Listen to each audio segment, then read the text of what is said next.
There we go. All right. So Gabe has traveled all over the state talking to sources from every viewpoint on this issue. We've encountered plenty of conflicting or unclear information, and he's been relentless in his fact checking and his pursuit of the truth and trying to get to the bottom of where those conflicts are. To that end, we've spent a lot of time talking with Energy Fuels, the company that owns the Pinyon Plain mine. They've been gracious in allowing Gabe to tour the mine as well as their processing mill in Utah. They're not here tonight, and it may seem unfair that we're having this discussion without them and without their perspective being represented. So I thought it was important to acknowledge that they were invited to have a seat on this panel, but they declined. We would have loved to have had them here tonight. But I am delighted by who is here on our panel, as well as all of you watching in person and online. Really looking forward to the discussion. And with that, I turn things over to Gabe.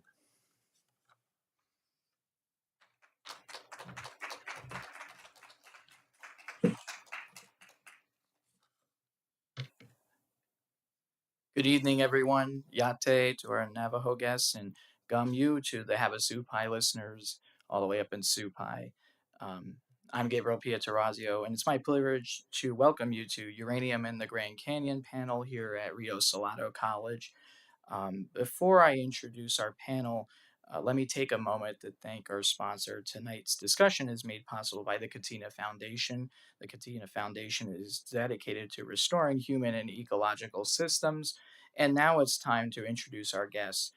To my immediate right is Leslie Begay, a member of the Navajo Nation, a Vietnam Marine veteran, a former uranium miner who lives in Mesa. To his right is Dr. Monica Yellowhair, a member of the Navajo Nation, who works with the University of Arizona's Cancer Center and their Office of Community Outreach and Engagement and Tribal Relations. Next to her is Carletta Toulouse, a member of the Havasupai tribe, a former tribal council member who sits on President Joe Biden's Environmental Justice Advisory Council. She lives in Carefree. And last but certainly not least, Leanna Morgan, Dene, from the co-founder of Hall No, an indigenous-led initiative meant to stop Energy Fuels' Pinyon Plain mine near the Grand Canyon and related transport between the mine and the White Mill Mesa in southeastern Utah. She's also pursuing a master's degree of community and regional planning with a focus on indigenous planning at the University of New Mexico in Albuquerque. And we thank her for coming all the way out from New Mexico to be with us this evening.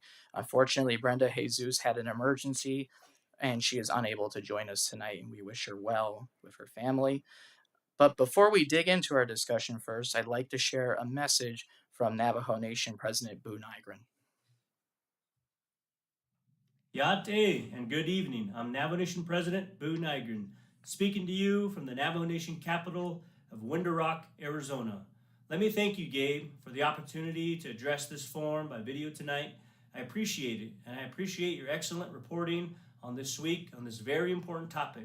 Earlier this month, the Navajo Nation was frankly very disappointed when House Speaker Mike Johnson decided to take no action on the renewal of the 1990 Radiation Exposure Compensation Act. We would have much preferred he expanded the law to include cancers we didn't know about 34 years ago when RECA was first passed. Rather than expand it, he let the law lapse. That was and remains wrong.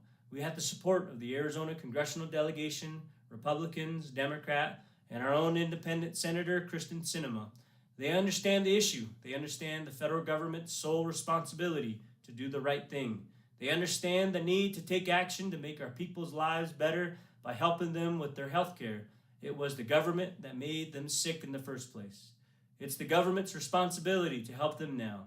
No one questions that. We still have 523 abandoned uranium mines waiting for the federal government to help stop them from leaching radioactive water into our communities every time it rains. From the 1940s to the 1970s, our Navajo miners were kept in the dark. They drank the cool water that seeped through the rock. They built homes from radioactive stones. Their wives washed their contaminated clothes, and their kids played in the pretty yellow dirt. No one told them anything. The federal government needs to continue to help. Despite our countless trips to Washington by many Navajo officials, there still is no clear path to clean up this radioactive contamination and close the abandoned mines on the Navajo Nation. Hundreds of Navajo families and dozens of our communities continue to be affected by this problem. I hope tonight's forum poses the question for our elected officials in Washington to hear. Why is that? Thank you, Gabe, and everyone here for this opportunity to address tonight's important subject. And I wish you all continued good health. Hagone. Oh, it's pleasure and thank you, President Boo Nygren, for sending that message to us. He was unfortunately unable to attend this evening, but he is with us here in spirit with his message. I thought a lot about that message. It's hard to top the president of the Navajo Nation. That was a pretty good setup. I only will add a few comments to that. In 2005, the Diné Natural Resource Protection Act was passed, which prohibited uranium mining and processing on its lands. And then 7 years later, in 2012, another law was signed that banned the transport of uranium. This title is a bit of a mouthful. It's the Radioactive Related Substances, Equipment, Vehicles, Persons, and Materials Transportation Act. But before we start looking to what is happening today up near the Grand Canyon, we have to go back in time to the past. And why is there such fear and apprehension to uranium mining? And I want to start with Leslie because Leslie was one of these post 71 workers who is now not covered under RECA with the compensation. And he is a double lung transplant and speaks to his health complications often and to remind people of the harms of the past. So, Leslie, could you talk a bit about what it was like working in one of those mines when you returned from Vietnam and some of the challenges that you and your relatives faced? I know your brother and your father were both miners. Hello, everybody. Good evening, Chair and the members here. My name is Leslie Begay, and I'm actually from Coyote Canyon, New Mexico, which is north of Gallup. And I have worked in the uranium mine for 9 years. 9 years, I stayed in there, and we didn't never got told, how dangerous this thing was. But as we as it come along, like we drink water off of that the side of the wall of the tunnel and stuff like that. We didn't have nothing thought about it or anything. This place is a fully contaminated, dirty place. It's confined space. When you're digging in there, blasting, and so on like that, you breathe in all kinds of dust and stuff like that. There's many places where it is just mud. Sometimes you'll be standing in the mud about half of your knees, and you keep drilling and extracting these mines. And we never got told anything. All we was given was a safety shoes, glasses and a rain jacket, and that's it. That was all we had. By the time that the end of the day, he'll be covered with mud. I mean, literally mud. And you come back up, and we didn't never even talk about it. Take our clothes home. Like my mom, my dad, and my brother, we used to work there, and my mom used to take care of our clothes. And this is full of mud, and she set up a post right there, and she used to slap our clothes against us to get these dirt off, the mud off, to wash for us, and didn't even know about it, and she passed on with a cancer. So my dad too, right now my brother's hanging on. He's going through the same thing I did. It was this is a job that we have all, most of us have worked at because job were scarce there. I came back from military and I wanted to devote myself with the government. So, to have the government of what their needs are. I know what, making out of this bomb. The place where I work there was two shafts, Kermicki and um, um, there was another company, and the same off of Kermicki. There was another shaft, so there was three shafts, right, almost at the same place. Within a half a mile down, there was a uranium processing right there. Around the corner, and that's where they were making all kinds of you know these contaminated stuff. And here we still haven't been told how serious this thing was. As a the mine that we had 340 horsepower going all the time. I mean, the water used to be coming out two big old hole from the ground, coming out, coming out of the ground, and it was forever going. That's why it dried up that place. And the holding pond was down the road right here. And at one time it gave away. The whole dam gave away, and it went through the community all the way down to about 100 miles. And you know what? We never got recognized what it was all about. This is a contaminated poison stuff. Nothing. We never heard anything in the news about this. But when 3 Mile Island went up, boy, they had everything there. Everything was there. And now my family and my people, we used to, get our water from these wells for the livestock and, our farming and stuff like that. It's all contaminated in the area, and people are dying of these cancers. One thing that really bothers me is that we don't have any local, PHS hospital where we can go to see a professional hospital, a professional doctor. We have to travel 3 hours to get to the nearest one. It is sad, even the same way with the military. We are a people of national security, what we made a freedom out of. For my co-talkers, they went to war in many Pacific wars, and they used our language, our voices to win many victories. But they deserve the best hospital too. They already earned it. They won the war, right? For United States. We don't even have a local veteran hospital. That is the saddest part. And no cancer center nearby. To my knowledge, the way I see it, this is totally racist. This is totally discrimination of my people. My people are dying, and the government just don't. Okay, that's about it. We've been at this since 1990, me and my partner. That's our bill up there. We started off, with nobody telling us what to do. We just started off like this. And it went this far. Now people are getting together to understand what it was all about.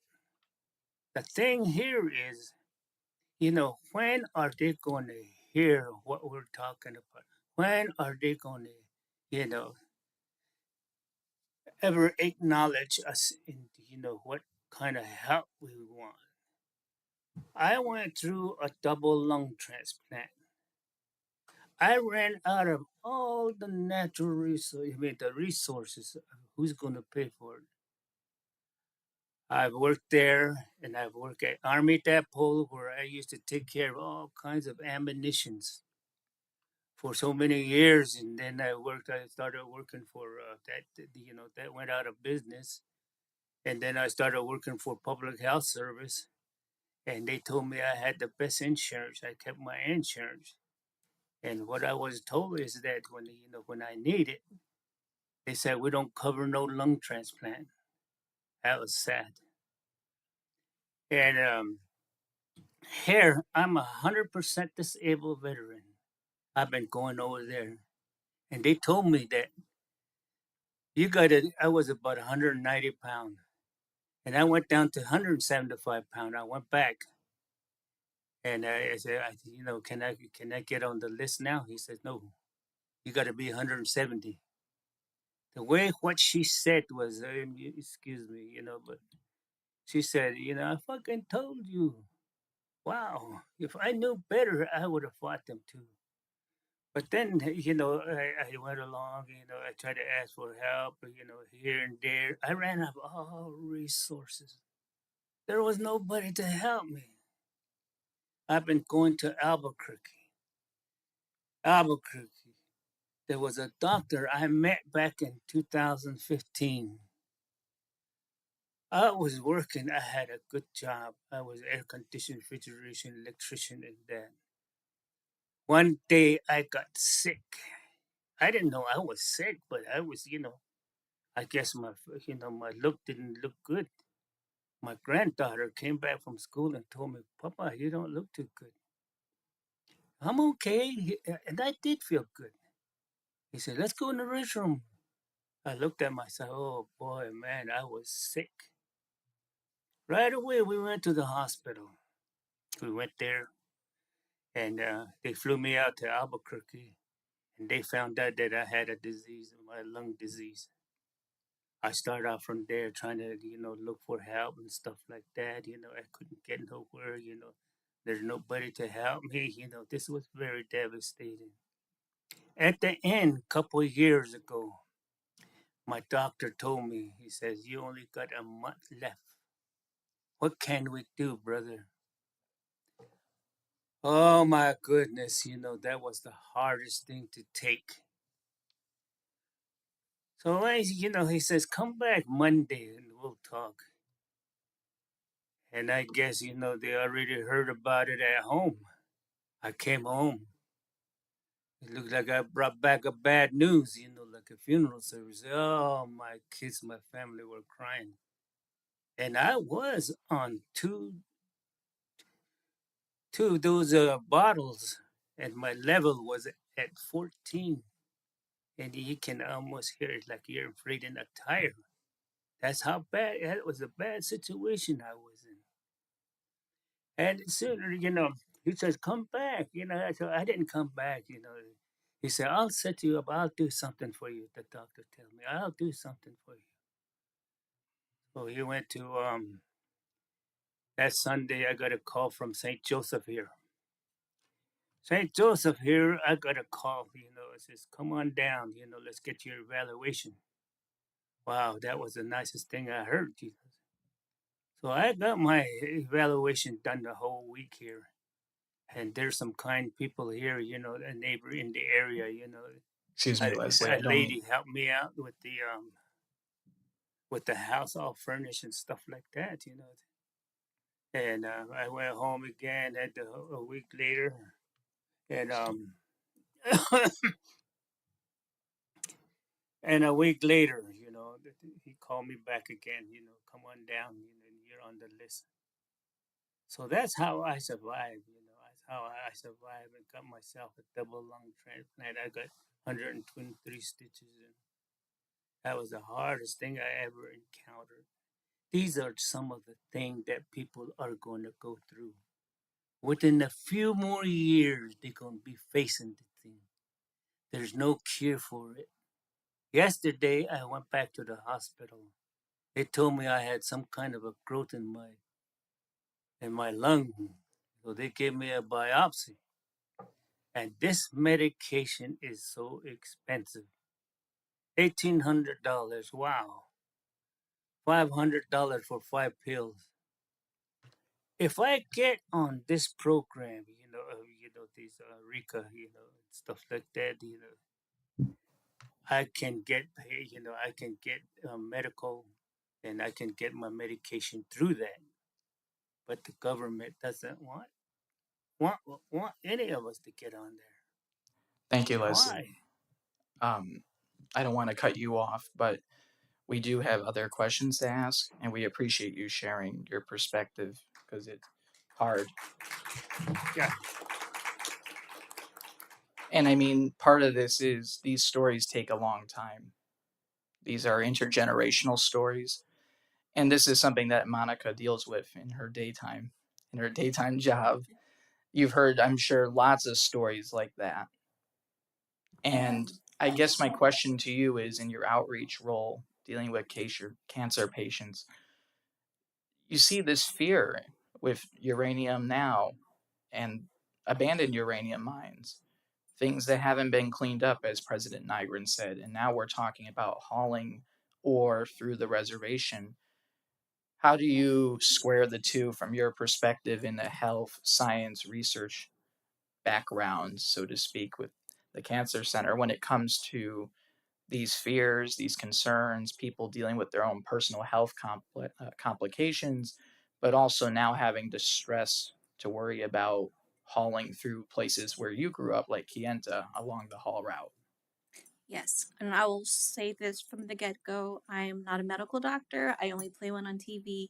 I'm a research scientist, so that's what my PhD is in, pharmacology, toxicology. And so, just to give a little bit of perspective of why I'm here, I did a lot of my PhD dissertation work in studying the chemical effects of depleted uranium. And so, I am familiar with a lot of the information as far as the health perspectives and the dangers of exposure to depleted uranium and the historical legacy mines that are currently on the Navajo Nation. So, from an outreach perspective, it really does cause an additional work on our end, and we're happy to do it because this is why we're here.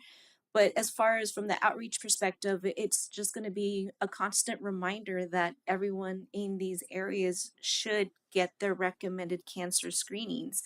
And so when people think about uranium, you think about radiation exposure. And so learning what some of those early symptoms are if the cancers do have early symptoms, but also if you live in an area, for people to advocate for yourself, for your family members to get screened as soon as you're eligible for screening. But if you are already feeling any type of symptoms, advocate to get that screening done for. If it's radiation exposure, you can get bones and lung cancer screenings. Um, However, some of the research that we have done is looking at the chemical effects of uranium exposure.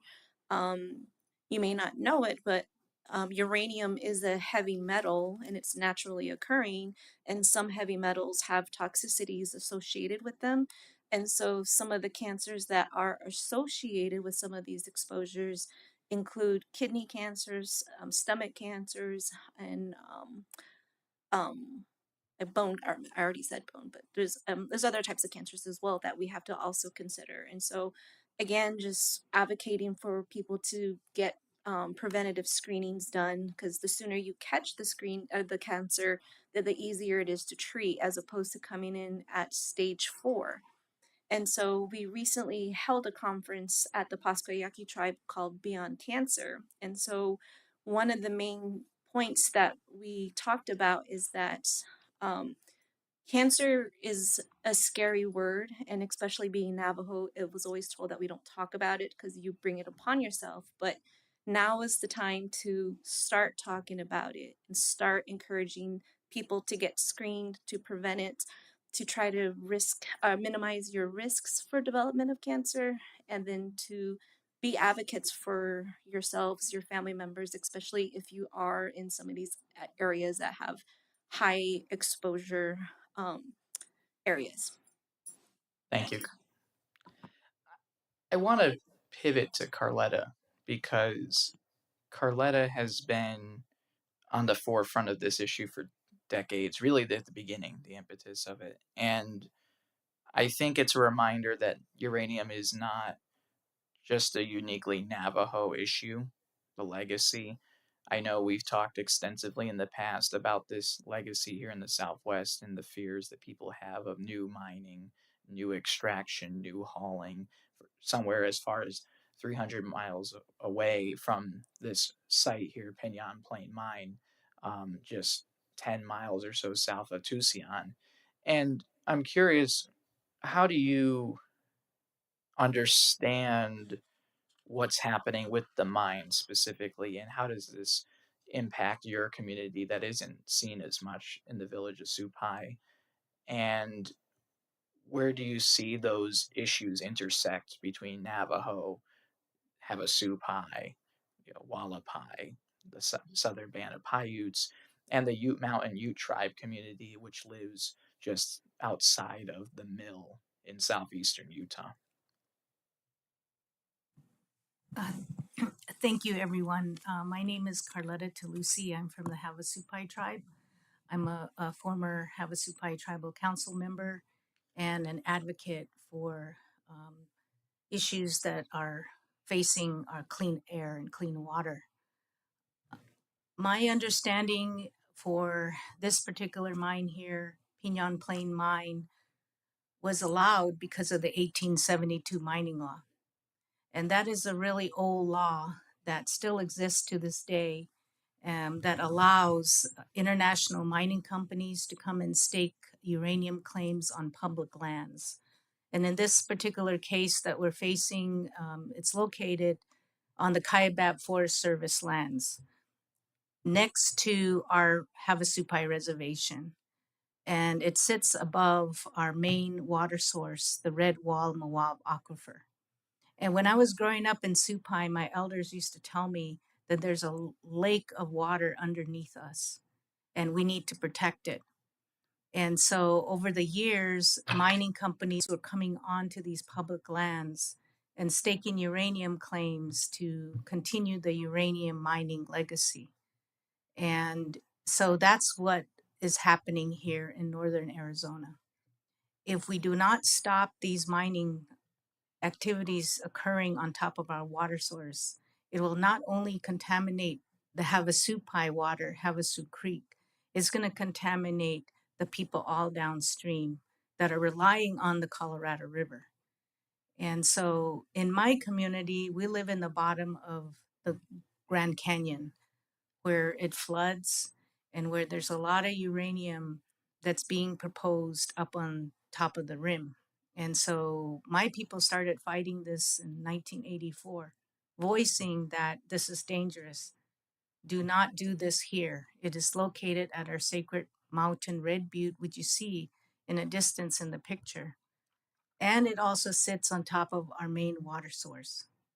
The mining company has already punctured the aquifer and it started spewing millions and millions of gallons. And there was no oversight. There was no federal agency that stepped up and stopped this mining company from puncturing fresh water. We're in a drought, we're in the desert, and the main water source is being affected right now as we speak. I have a follow-up question for you. This was one of our in-person audience questions, and I had to say our audience is really smart, and they took a lot of the pressure off of putting this panel together. So thank you for all the questions in advance. You asked really great, intuitive questions. Um, from your perspective, someone asked, what has the interaction with the mining company Energy Fuels been like from your perspective?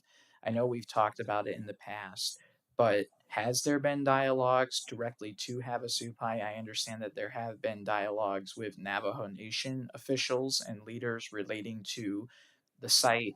I understand that the EPA executive director toured it as recently, sometime shortly after extraction began, um, and other officials. But I'm curious from your end, has Havasupai been centered on, or have your concerns been addressed by the mining company at all? To this day, we have not received any answers to our questions.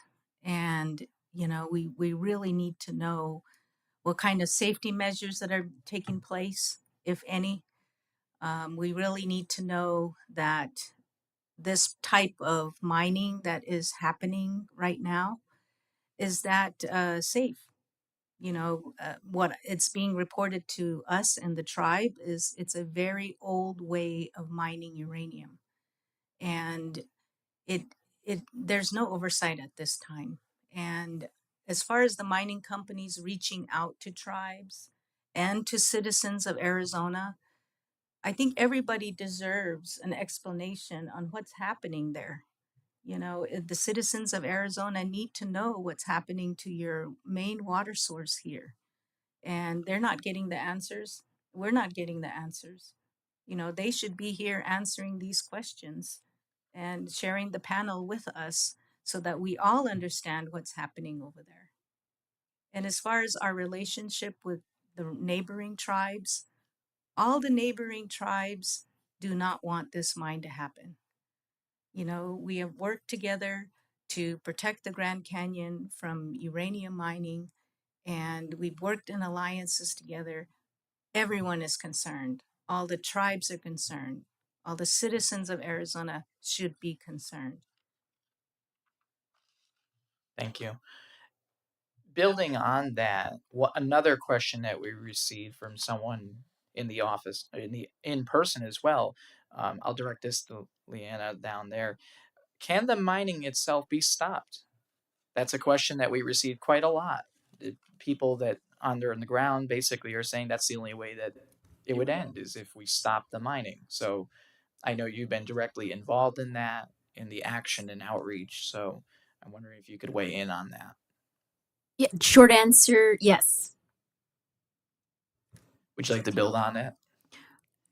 Well, we have, in my work, just to give some folks a background, I've been working on issues of nuclear colonialism since 2007. Well, first of all, I just want to say thank you, everyone, for attending. I really appreciate all of the panelists, our guest speakers, and to Gabe for putting this together. In 2014, we successfully stopped a uranium mine in the checkerboard region of northwestern New Mexico. So, not more than 2 miles, about 3 miles from the Church Rock spill that Leslie spoke of. So, the Church Rock spill of 1979 was the world's largest release of uranium, which occurred on our people's land. And there was a proposal to build a new mine just south of it, and we stopped it. And this was my first experience of stopping a uranium mine. Before that, I had been involved in student organizing, different EJ things. But when I learned about nuclear, this one mine, it was very unique because it was an in situ leach mine, which was essentially similar to fracking. They used water to extract the uranium. And so, being in the Southwest, all of us know water is life. And I heard one of the residents of the area that Leslie spoke about, the Dinek community there, they call themselves the Redwater Pond Road. And one of the community members said, water is life. And we're talking about a life taking issue, which is uranium and nuclear. And so when I learned about ISL mining, this was regulated by the NRC, which is the Nuclear Regulatory Commission, which is one of the agencies that we deal with. Going way back, we start in the United States, it started with the Atomic Energy Commission. And so the AEC created this world of nuclear back then that invisibilized nuclear to the general American citizen. So many taxpayers have no idea that they're funding nuclear weapons, nuclear energy, and essentially all of this started by the United States. So the federal government is the responsible party for all of the contamination, the sickness, the illness. Ultimately, the occurrence of uranium mining predominantly on people of color, indigenous lands, which brings this to what Leslie said. It's an issue of racism, which goes back to, a violation of our civil rights, a violation of the trust responsibility of the United States government for tribes. I mean, it's a violation of so many things, but going back to the Navajo Nation laws, the reason why I'm here today, we want to stop the uranium mining because of the transport, the hauling of uranium from the mine to the mill. But these are just symptoms. So the mine, the mill, the transport are part of a bigger monster, which is nuclear proliferation, whether it's nuclear weapons or nuclear energy. And so being in Arizona, this is a state where the Republicans have just sued in they're complaining about the protection of the Grand Canyon that was created through this national monument. They want to mine uranium, and here we are sitting with these bottles of water that brag about how this water was filtered through Oak Creek Canyon and it's this natural spring water. And just a few miles north, what is happening to the water of the Grand Canyon?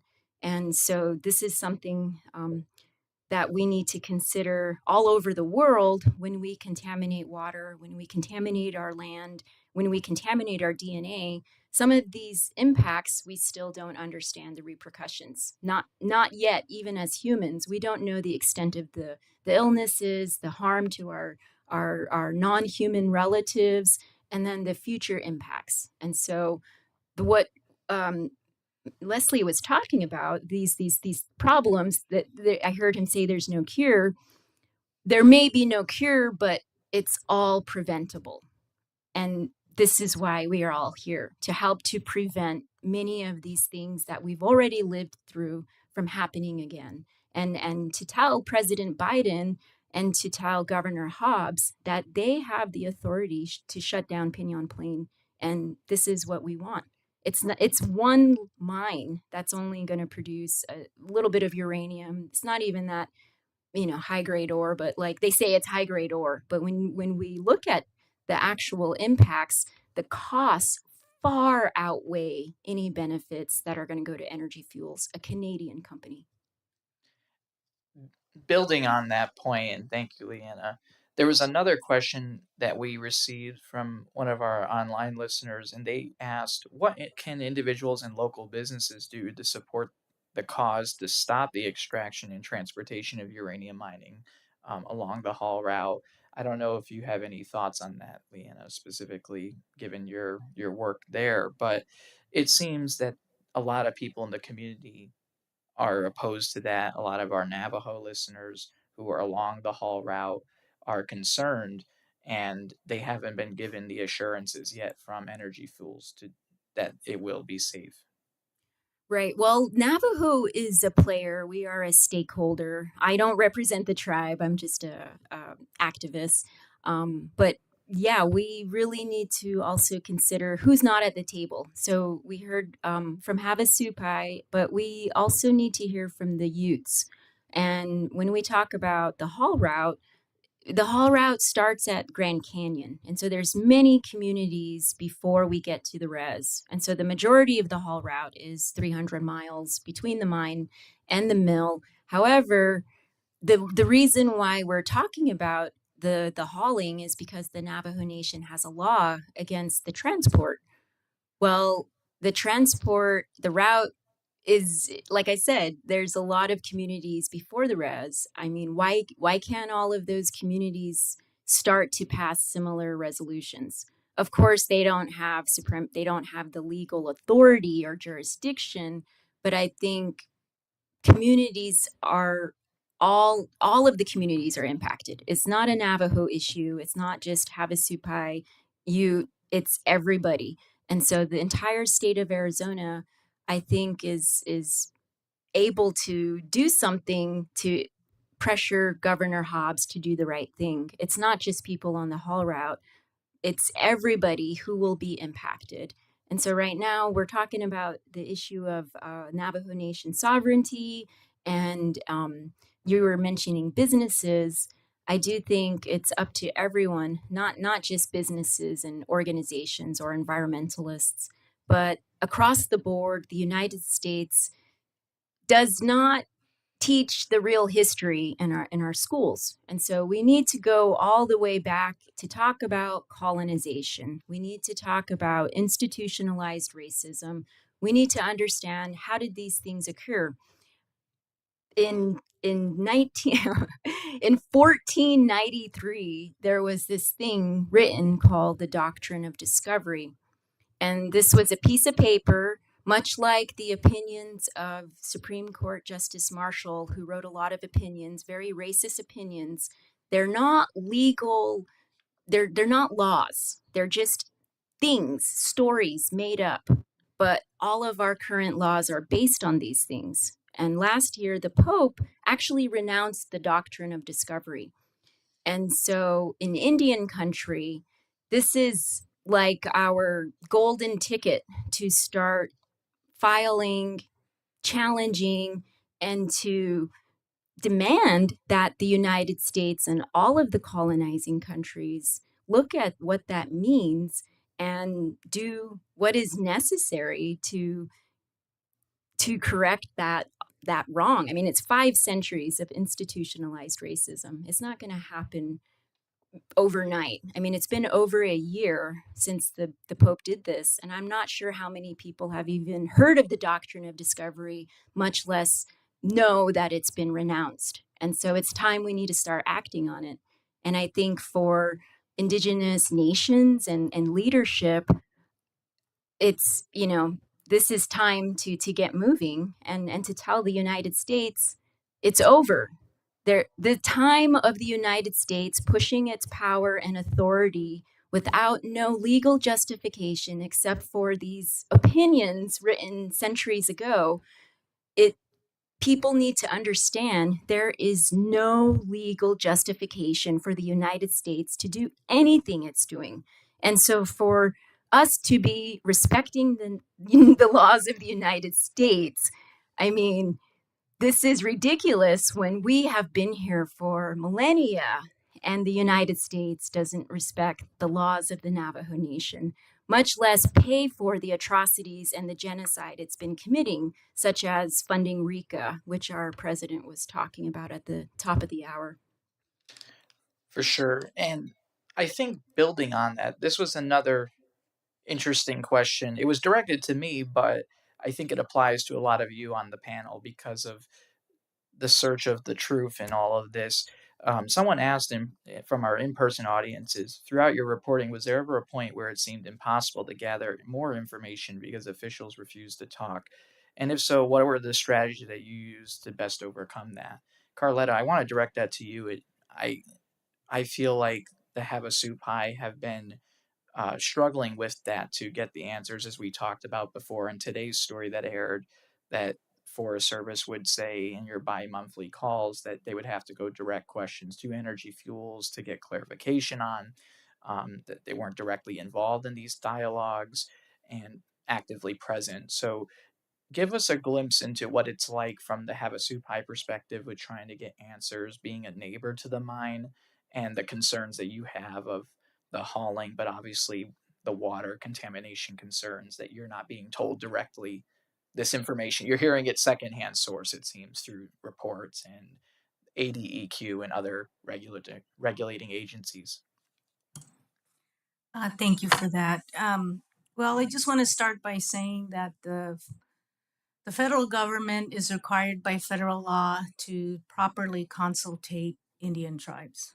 And in this particular case with Pinyon Plain Mine, we have not been properly consulted. We have, with the request of the tribal leaders, the Kaibab Forest Service is doing a monthly calls with tribal leaders, but we're not getting all the answers. We need to know if it's following state, federal, county laws, this mining that's occurring on federal Forest Service lands. To our knowledge, no one seems to know what's happening at Pinyon Plain Mine. EPA doesn't seem to have any oversight. The state doesn't seem to have any oversight. I have quotes from the Arizona Department of Environmental Quality saying, we are not in the business of enforcement. We're in the business of permitting. That's something is quite wrong there. And the federal EPA Region 9 has told my tribe that it's out of our jurisdiction. We are not getting answers to what's happening at Pinon Plain Mine. When the President of the United States said consultating Indian tribes is a #1 priority for his administration, I don't think these federal agencies know how to consultate Indian tribes. Everyone deserves to know what's going on that transportation route. There's families, there's communities, there's businesses that are being affected on this particular route. Yeah, it's, a Hopi issue. They're going to go right by the Hopi community. They're going to go right by the San Juan Paiutes.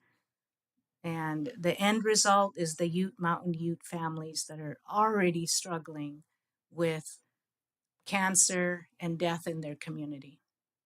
What's happening here is just nothing but darkness and death and water contamination. We're in 2024. Come on. Human life should be much more precious than a mining company. We all need to get together and stop this somehow, because it's not just the Havasupai issue. It's not just a water issue. It's not just a cultural sacred site issue anymore. It's a human life issue. And as Native people, the first people of this country, we deserve the right to clean air and clean water. It is racism, and we need to stop that.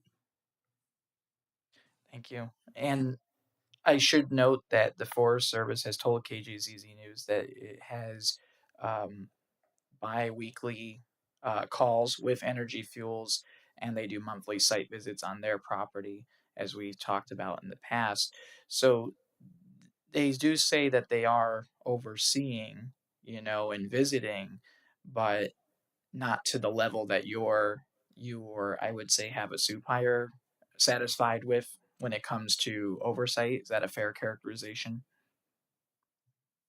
Say that again. Um, the oversight that the Forest Service says in relation to visiting the mine and having biweekly calls, is that it's not satisfactory enough for you in that respect for consultation or oversight relating to the mine itself? Yeah, the thing about this particular mining Pinon Plain mine is there's a lot of jurisdictions involved. The state issues the permits.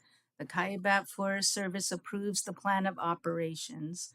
Um, you know, there's a lot of jurisdictions covering this particular mine, and there's no answers from any of the federal agencies when it comes to safety transportation.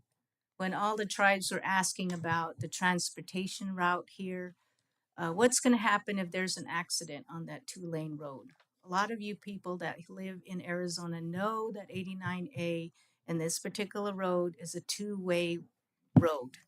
I drive that road all the time, and it's very, very dangerous. It's not when an accident is going to happen. It's how and when. When is it going to happen? It's going to happen. There's going to be an accident that's going to happen. Who's going to be federally responsible for that? That cleanup. Is it going to be the county? Is it going to be the state? Is it going to be the federal? Who is it? When we as tribes ask those questions, we don't get answers. No, they don't even seem to know. And these mining company, when they were planning these uranium transportation, those should have been already been planned out. And it's not, nothing is planned out. So there's an accident waiting to happen. And it's going to fall back on the taxpayers to be having to pay. And then that particular mining company is going to be another Superfund site, just like all the 500 plus that President Nygren just pointed out on their reservation. It's a big concern.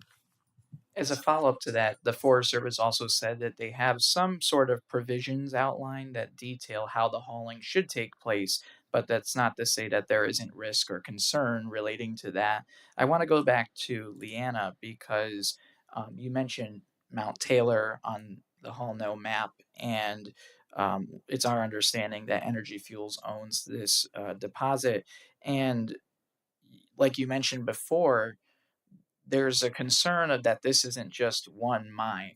And so I was wondering if you could elaborate a bit on that and the concerns that you have from the hauling side relating to other ore deposits or the risks that hauling would have or pose on Navajo Nation. It's our understanding from the Navajo DOJ that the haul route would possibly go through Window Rock if Mount Taylor with the Roca Honda deposit is permitted within the next decade or so, or it can go north through Shiprock, New Mexico. But I'm curious if you had any thoughts on it's not just this one mine specifically. How's this? Is that better? So sorry, I was not using the microphone correctly. Um, Recently, Stanford University put out a new map of all of the abandoned uranium mines in the country, and there's closer to 23,000 across the country, mostly in the West, in the Intermountain Western region. Us folks in the middle, somehow we have all the uranium, but we don't have any power plants. So the power plants are more in the coastal regions. And, I won't talk too much about the weapons, but if you look at the whole nuclear complex from uranium production to fuel fabrication and all of the steps before it becomes a bomb or, goes to a nuclear power plant, all of these nuclear facilities are dangerous, and all of these nuclear facilities produce waste, most of which has nowhere to go in the country. In New Mexico, there was a proposal. There were two proposals to bring all of the radioactive waste from all of the nuclear power plants to New Mexico, and we stopped this. This was called consolidated interim storage. So whenever we're talking about uranium, we have to consider also the waste and where does that go and who does it impact. So I'm just trying to paint a bigger picture of how big the mess is. So when we're talking about one mine, all of those places across the country that were already exploited could be possibly new places to mine because they already did all of their exploration since 1872. These entities have been staking claims. So there's all kinds of uranium claims all over. That doesn't mean they're going to be developed unless the market is profitable. So for me, I really keep an eye on the price of uranium, the price per pound. But going back to your question, if Biden's push for tripling nuclear energy development by 2050 is to become a reality, where is all that uranium going to happen? Also, without buying any uranium from Russia. So they want to create this domestic energy independence. Is it going to come from uranium? I don't think so. It makes more sense to focus on wind and solar and other forms of energy that are not going to commit genocide against our people. This would be preferable. However, any place there has been uranium mined, if there is still uranium there, could become possibly new threats. And so if the United States is not only ramping up nuclear energy, but also working on nuclear modernization of all of their whole weapons arsenal, all of that uranium needs to be sourced somewhere. And so if it's already been identified through all of these abandoned uranium mines, those are all of the locations that could possibly be bringing uranium to the only one licensed conventional mill, which is White Mesa Mill in Utah. And so because White Mesa is the only mill, Navajo Nation being, it's not like we have Utes, Paiutes, all the other folks, we're all going to be threatened by increased nuclear transports if all of these things happen. And so nuclear transports, radioactive transports happen all the time on the railroad and the interstates. We can't stop it because of interstate commerce. So if we can't stop the actual transport, right now the Navajo Nation is working on regulations and things like that. But the only way to actually stop the transport is to stop the uranium. So how do we stop that? Well, we have to stop nuclear energy and nuclear weapons. So those are much bigger fights. Much bigger conversation for our time. But someone did ask, should we boycott uranium? So that was a question that someone had submitted. Is that kind of the, it seems like that's the route to what you're getting at there. Monica, I want to shift to you because Leanna sets up this issue of contamination and this risk for exposure. So when we look at this haul route, do you think that we're going to see people be more concerned with screening and getting to clinics like Tuba City Regional Healthcare Corporation to make sure that they're not getting possible contamination when hauling may occur from dust? We understand that generally speaking, when you hold uranium ore, Chad, if you don't mind going back to that, the ore, when you hold the ore itself, the risk is low, but when you breathe it in, that increases your probability of contracting those illnesses that you mentioned earlier. So if there is dust coming off of any of these vehicles, do you think that that will encourage people along the haul route to get tested or screened more at these few clinics that Leslie mentioned earlier that they're so far and wide apart? Yeah, so that does increase everyone's risk along that a route to higher exposures. When we think back though about the legacy mines, there are over 500 within the Navajo Nation. A lot of those mines weren't properly capped and remediated and sealed, and so you still have exposure through that as well.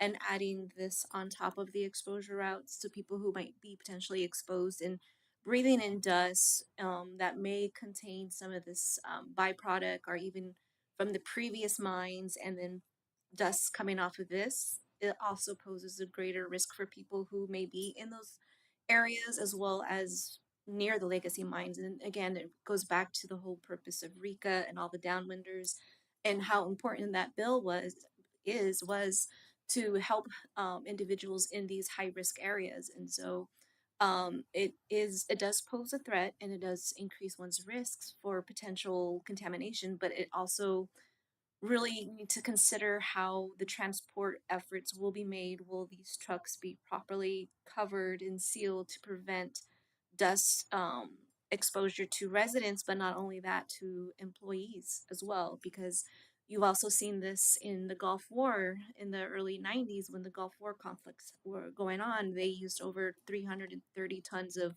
depleted uranium. And so you had a lot of Gulf War veterans who were exposed to particulates from the weapons that they were using and friendly fire conflict. And again, just breathing in those fine particles.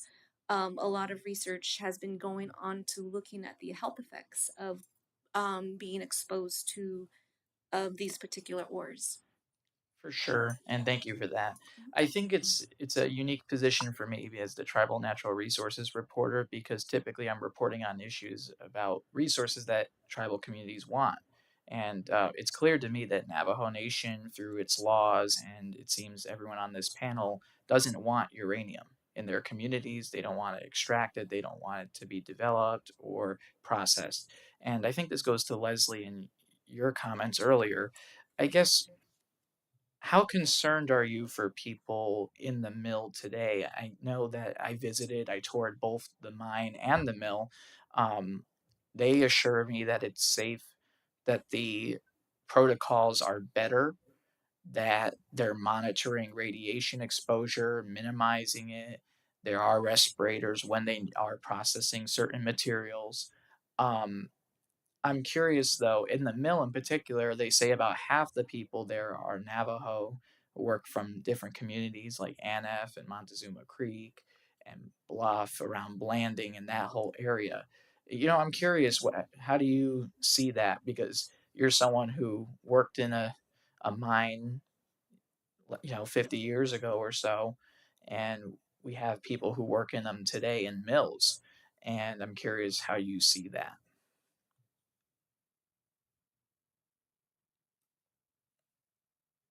You have any thoughts on that? I really don't know how to answer it, but they know the problem what we have already. They know the problem what we have is living with this contaminated, radioactive stuff like that. what is it that they don't understand? You know, what is it that we're trying to save our lives, our our families and our grandkids, and so on like that. And you would think that they're doing it. The more they're doing it, it seems like it's coming back to the reservation again.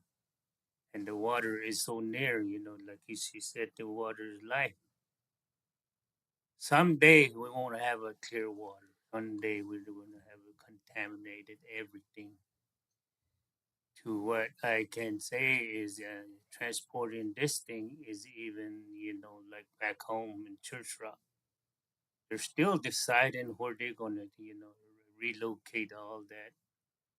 They just covered that, the area with only, 3 feet of sand on there, but there, a lot of people are saying that it's still contaminated, and they gotta, they read radon, and they still get a high reading off of that, and it's still like that. They have left all their trash there, and then we have to live with it, and we continue living with it, and it seems like a lot of my people are dying off, and that's what really bother, it's a really bother things, leaving their kids behind, and they're so young, these minors that I have worked with. So I believe, if they have a different route, well, why don't they take that route instead of through our country and through our reservation, this is, our livelihood, and this is what we live in, and Mother Nature, that this is what we call our Mother Nature. I just don't see why they have to go through our reservation again.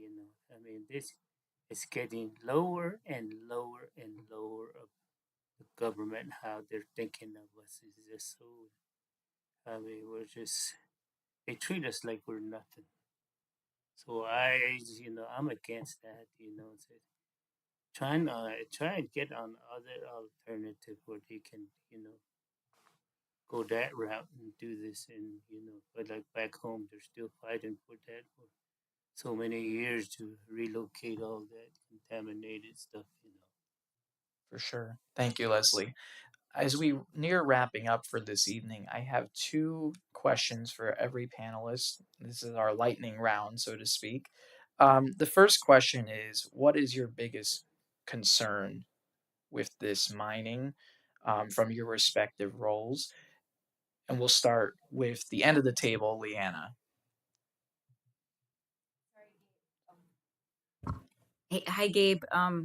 Just so you know, I pronounce my name Leona. Sorry, Leona. My apologies. It's been a And no worries. My biggest concern is the legacy that exists, that we don't do anything about it in our lifetimes, and that we leave it to future generations. I mean, we have the ability, we have the knowledge, and we even have the funding, if we don't put it to nuclear, to create the world that we all want to live in, that is safe and free from contamination and cancers and all of these things. And so my biggest concern is that we, as taxpayers, as citizens, voters, humans, don't stop this while we have the chance to do so right now.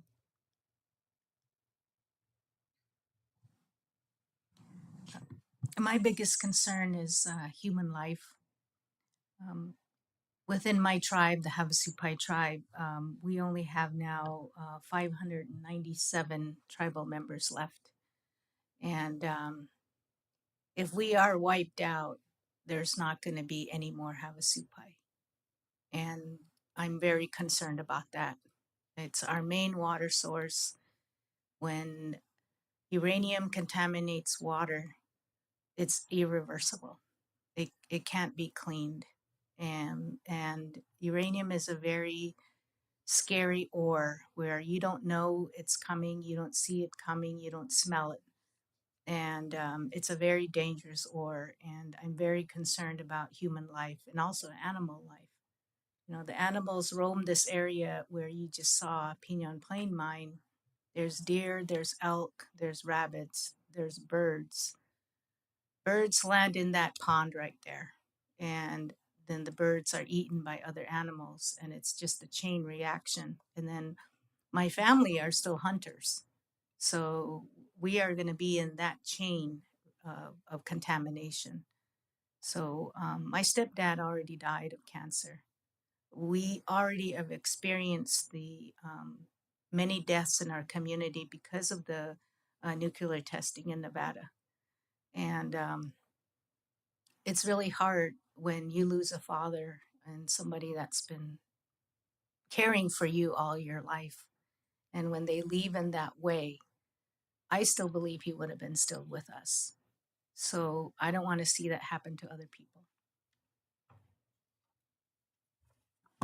Hi, so this is Monica again. So I think from speaking from a health perspective, from a scientific research perspective, our biggest concern is what are the long-term risk and exposures, and what's the bigger impact of this down the road. I mean, we're still trying to study what's happened from the legacy mines, not only at the University of Arizona, but also Northern Arizona University, the University of New Mexico.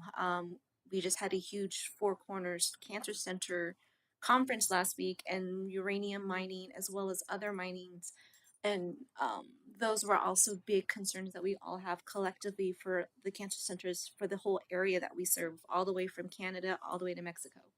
Learning more about what the impacts on human health is, and also trying to prevent and cure the cancers that may be caused by association to some of these exposures.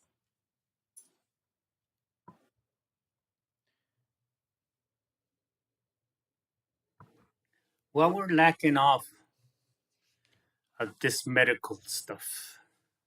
It is so expensive, and there's uh, nobody to help. Alternative, I ran out of alternative, and I sold everything. Right now I'm down to nothing.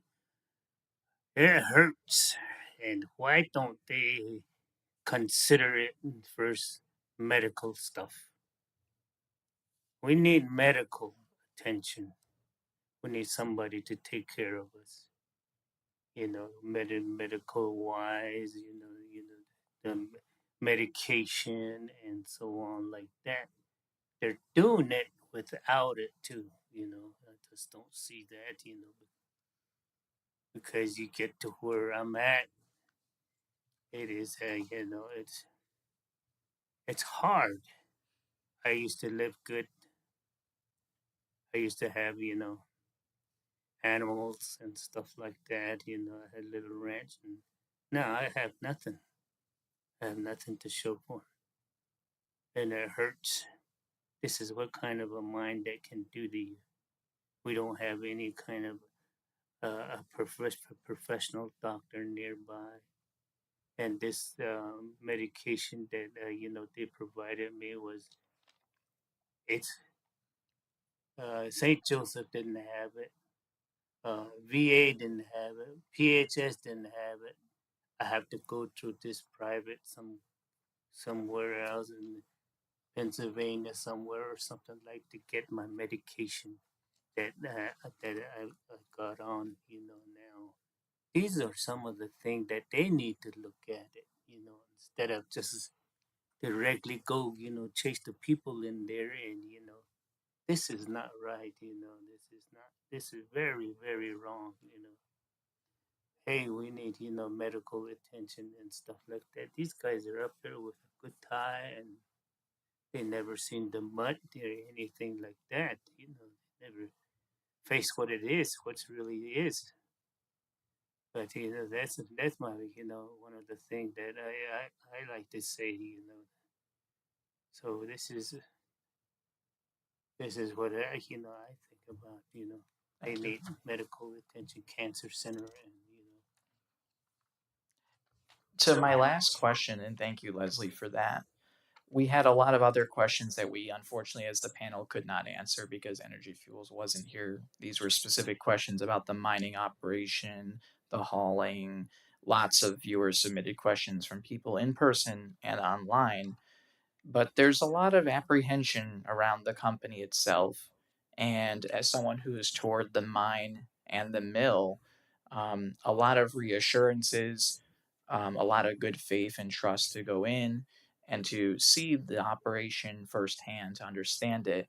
I'm curious from your end for each of you, is there anything that Energy Fuels can do to change your mind about this operation? From the extracting to the hauling, is there anything that they could do that builds trust, relationship, or outreach to the communities that have been disproportionately affected, undeniably disproportionately affected by legacy mining here in the Southwest, to build that trust and a better rapport? I'd like to start with Leslie and then work our way down. Well, I think they can, they can do something like that towards east, not here. It's that's mining business. This is a very, um, it's not good for human. It's not good for to keep this national security stuff, and it's not what we need here. We don't have to kill our own people with this. They should have been locally, contaminating everything. There's about 500 mine on our reservation, and they don't seem to look any, just not one. That many. So I think they don't need to. They can, and then they can. They can do whatever they want to, but there is no protection at all. There is no protection. I don't care if you're wearing a spacesuit, you're still going to get some on yourself. Even a respiratory and stuff like that. This is a very manual labor, and it is hot down there. You can put all kinds of protective clothing, but my gosh, man, it is hot down there. You gotta just wear a t-shirt. That's about it. And you're in really a heated place. And you're only working with compressed air and water. That's it. So I believe that whatever they do, I need a human protection of some ways.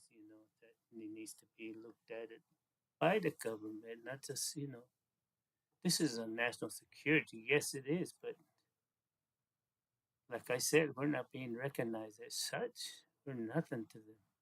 We're just a guinea pig. So I think they can, do somewhere else. This business is, not good for us. Not good for us. Not anybody.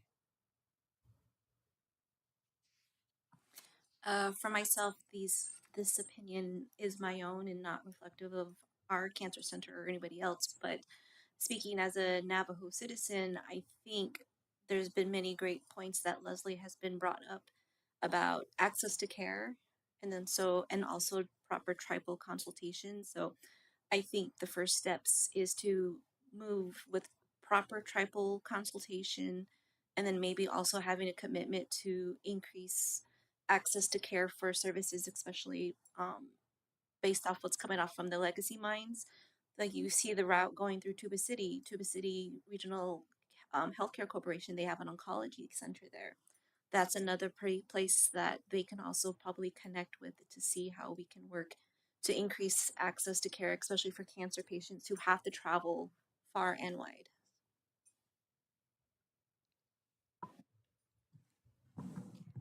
Thank you. Well, I think for me and watching this whole thing develop at Red Butte, our sacred site, the way I've observed the mining company is they tend to hide behind the Kaibab Forest Service, and they communicate with them only, and they don't communicate with the tribes, and they don't seem to want to answer any of our questions. So I think the first start is communicating with us and telling us their safety plans. Right now, I did observe some of the mining company workers on site a couple of days ago, and none of them had any safety gear. And they were working, and I understand those workers on site need to feed their families, but I don't think they're being properly taught that their life and their health is at risk. And I would really like the workers on site to be educated and protected and know what they're getting into. That's my biggest concern, but it's going to take a long time for the tribes to trust this mining company. Can you repeat the question? The question is there anything that Energy Fuels as a company can do to change your mind to build trust, relationships, as we heard that there hasn't been as much consultation or direct communication amongst communities that have been disproportionately affected by legacy uranium mining, also communities that are near the mine site, but also the mill and through the haul route? I don't think so. I don't think there's anything for me personally, or even for Hall No, our the movement, the work that we have been doing is to a lot of it is just to educate the public on the truth. And so I don't understand how Energy Fuels can build trust when they're not starting with just plain honest communication with the truth. This is how you build trust.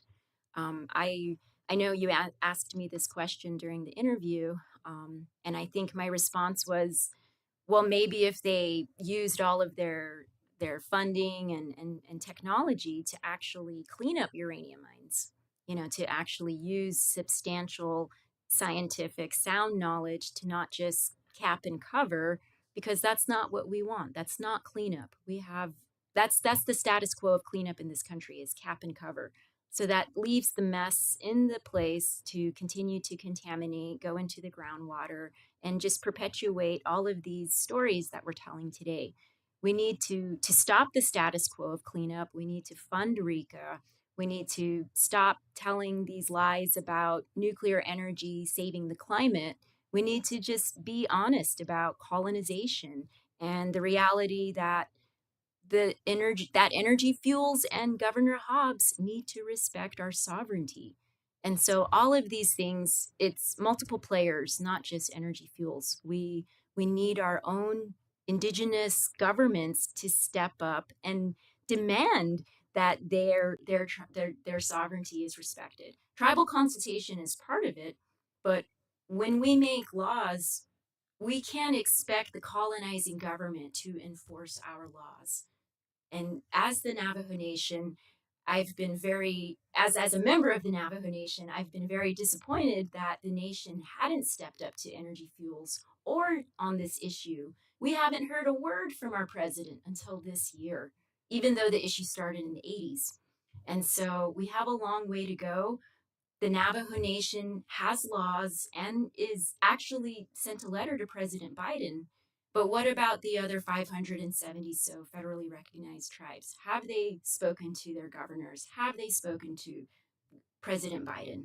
And so that's what we need to do. It's not just expecting this from the company, but our own people and all of the people, everybody here, everybody listening tonight can easily make a phone call or write a letter. These are things that need to happen.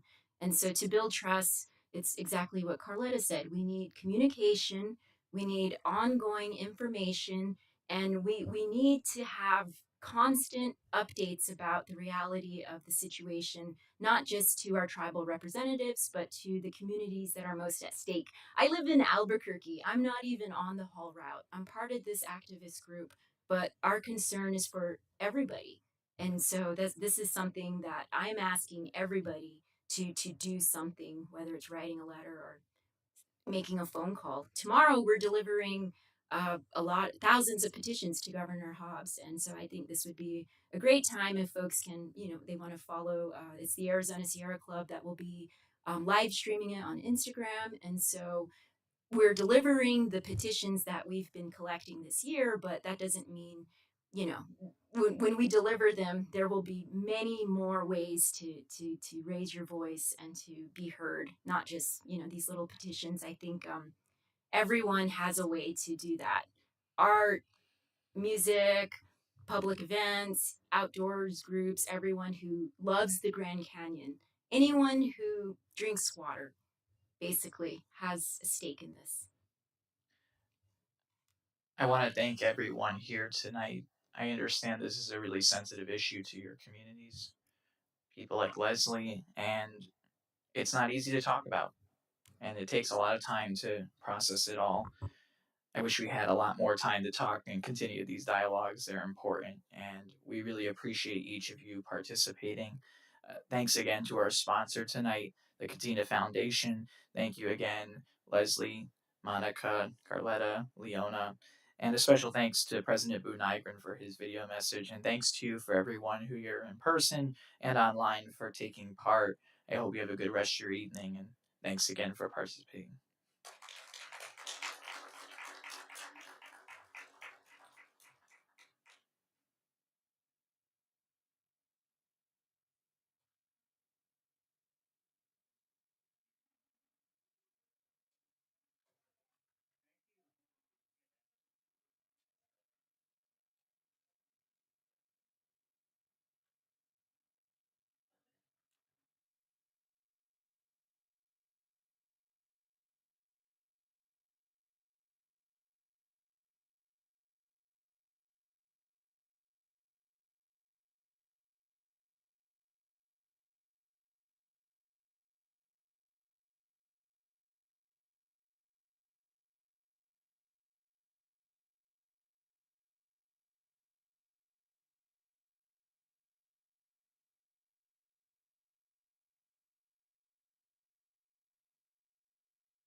Is this on? I have stickers if anyone wants stickers.